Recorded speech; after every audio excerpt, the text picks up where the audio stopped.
You know, it's easy to get caught up in the hustle, the chase for the next opportunity, the next promotion, the next big breakthrough. We run through doors, we knock, we try to pry them open ourselves when they seem locked. And when we face closed doors, our hearts can get heavy. We start to worry, am I missing out? Is this my chance slipping away? But here's what I want to remind you today. God will open the right door, so don't worry. God's timing is perfect. And that's something we often struggle to understand because we live in a world that demands immediate results. We're conditioned to believe that if we work hard enough, push enough, and try enough, we can make things happen on our own timeline. But God operates on a different schedule. His timing isn't based on our deadlines or our rush. It's based on his perfect knowledge of what we need, when we need it, and how we will be prepared for what's next. You might feel like you've been waiting forever, standing at the door, knocking, hoping and asking why things aren't happening the way you thought they would. But here's the truth. God doesn't waste time. He's not making you wait just to make you uncomfortable or frustrated. His timing is intentional. Every moment of waiting has purpose. It's in those seasons of waiting that he's teaching you, refining you, and preparing you for something greater than you could even imagine. If the door opened too soon, you wouldn't be ready for what's on the other side. But when it opens at the right time, you'll walk through it fully equipped, fully prepared, and able to handle what comes next. Trusting in God's plan means surrendering our own agendas and recognizing that his understanding far exceeds our own.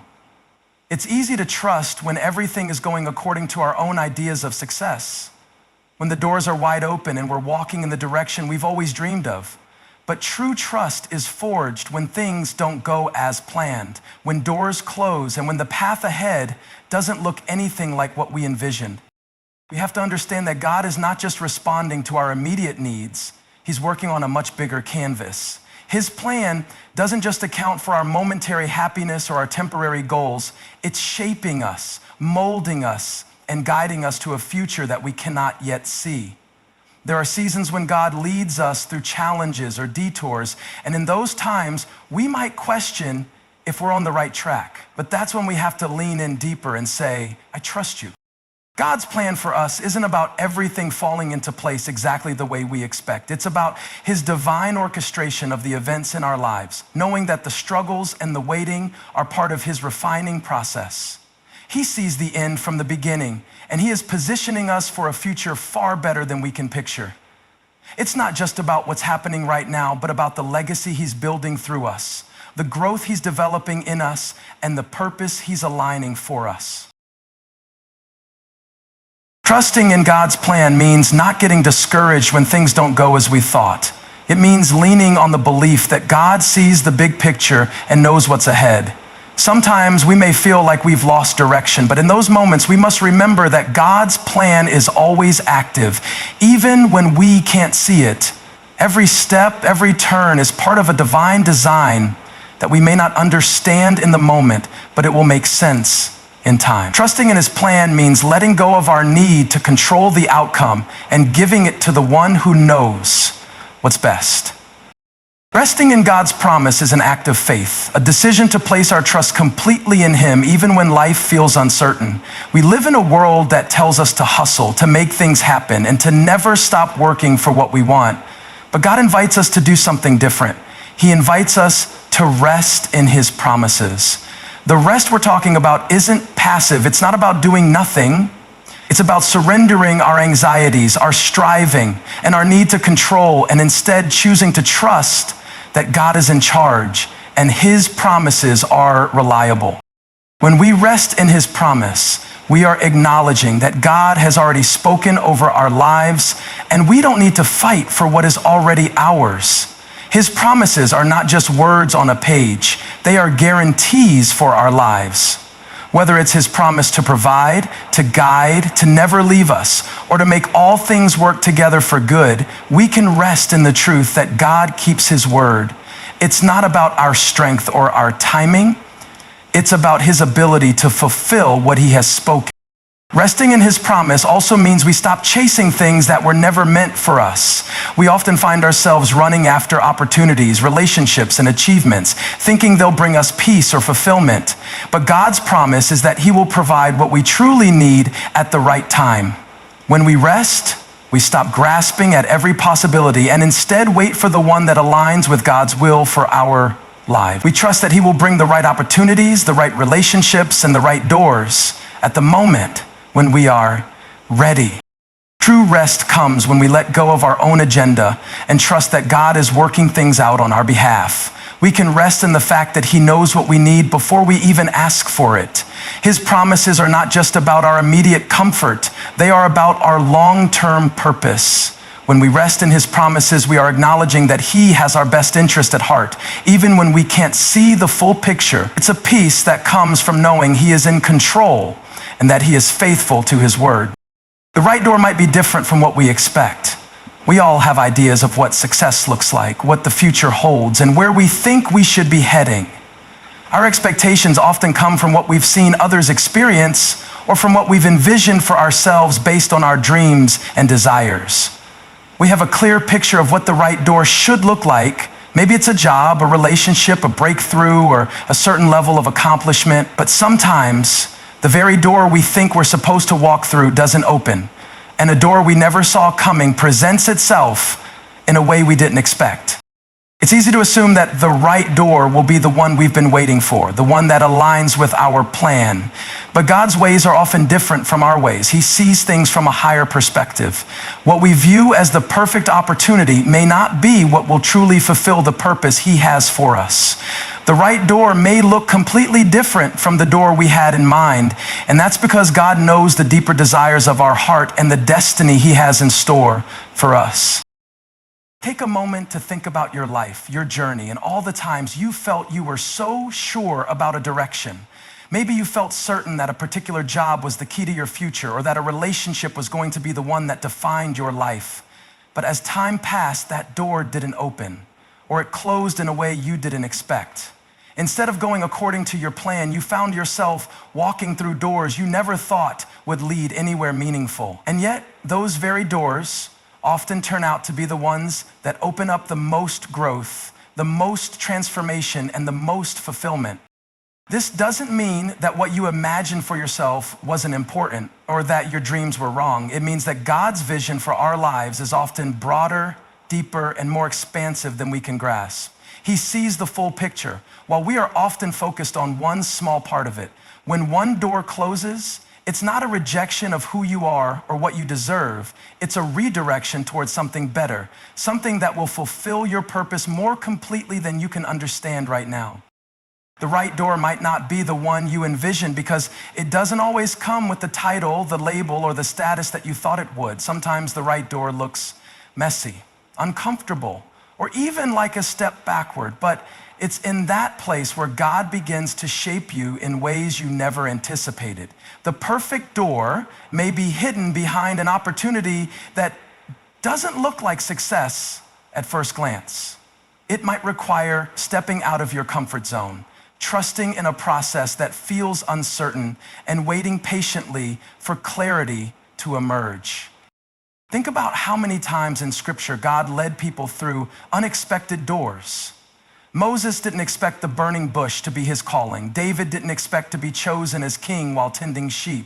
Esther didn't expect to be placed in the palace for such a time as this. Jesus didn't expect the cross to be the way to salvation, yet it was through the most unexpected door that the greatest victory was won. These were not the doors that people were aiming for, but they were the doors that led to God's plan being fulfilled in a far greater way than anyone could have imagined.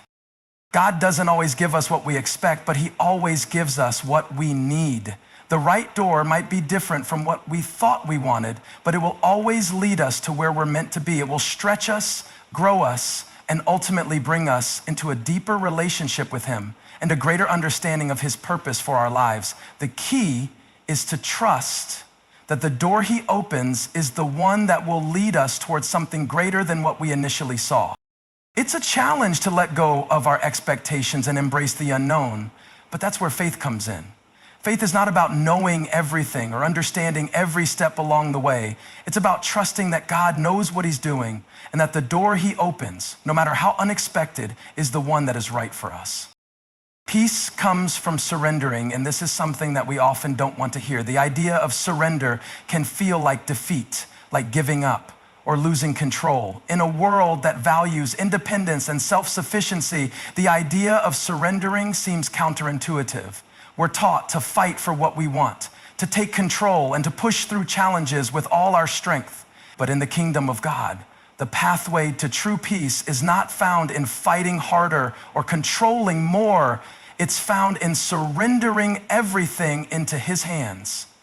When we talk about surrendering, we're talking about letting go of the need to control every outcome and trusting God to take the lead.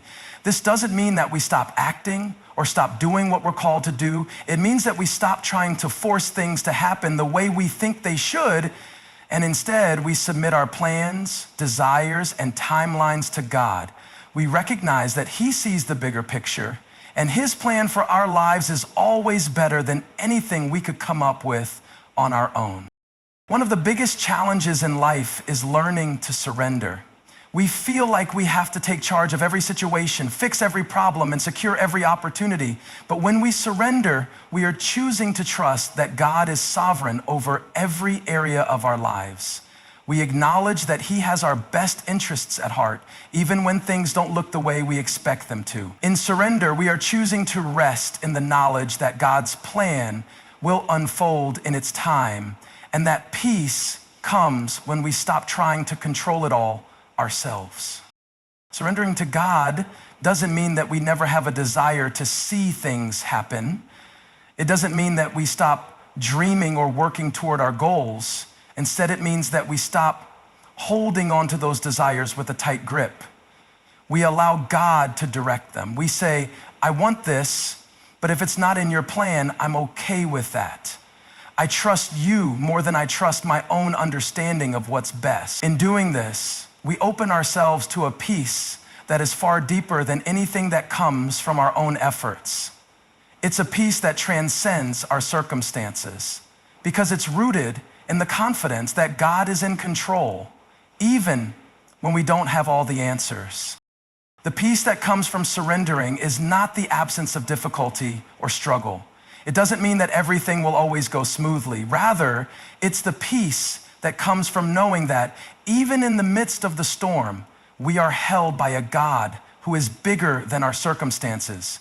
It's the peace that comes from releasing our grip on the outcome and saying, whatever happens, God, I know that you are with me. It's the kind of peace that can only be found in the arms of the one who knows the beginning and the end and who is trustworthy in every season.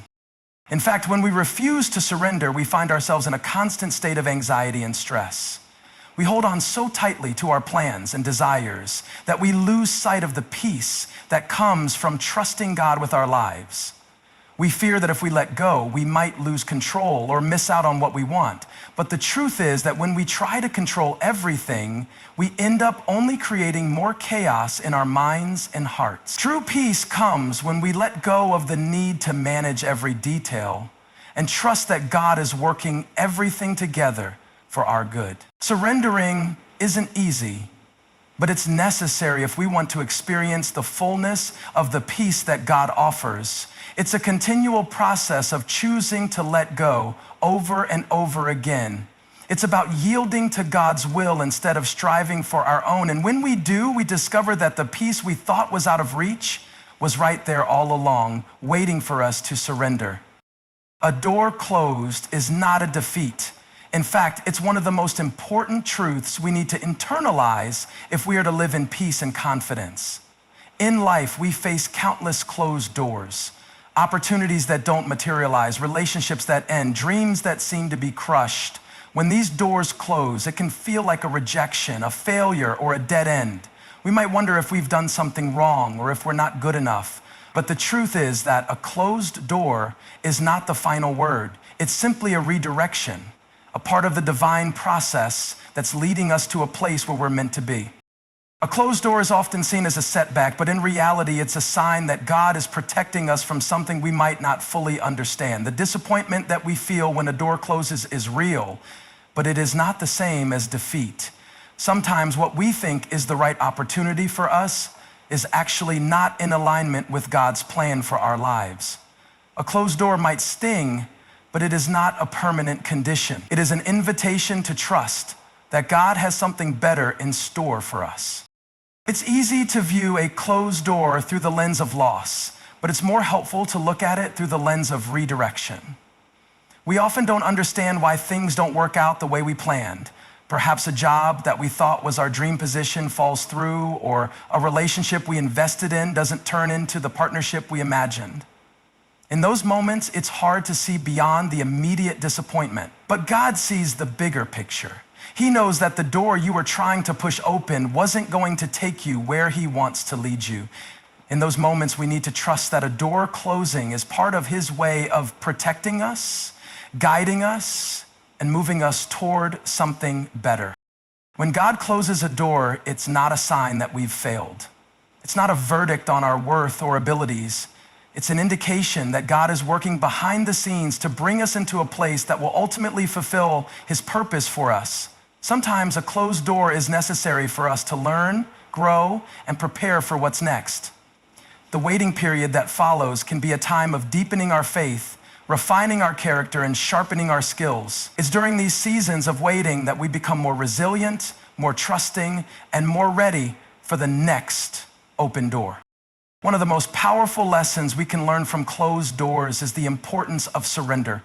When a door closes, we are faced with the choice of whether to keep banging on it in frustration or to let it go and trust that God will open another door at the right time. It's a moment where we must choose whether to keep forcing our own way or to submit to God's timing and plan. Trusting in God's ability to lead us even when things don't go according to our plans brings a peace that passes understanding. It's in these moments that we often discover the depths of God's faithfulness. A door closed is not a defeat. It's a step toward victory. It's a reminder that God is in control of our journey and He is orchestrating everything for our good. We might not see it in the moment, but looking back, we can often see how the closed doors were pivotal in leading us to the places, people, and opportunities that would truly fulfill our purpose. It's in the midst of closed doors that we learn to rely on God more deeply, to trust in His wisdom more fully, and to believe that His plan for us is always better than the plans we try to create on our own. The closed doors we face in life are not the end of our story. They are simply a part of the process. They are a reminder that God's plans are bigger than we can comprehend and that He is always moving us toward the right doors, the ones that will bring about the most growth, fulfillment, and glory for His name. So when a door closes, don't view it as a defeat. See it as an invitation to trust that God is doing something greater than you can imagine.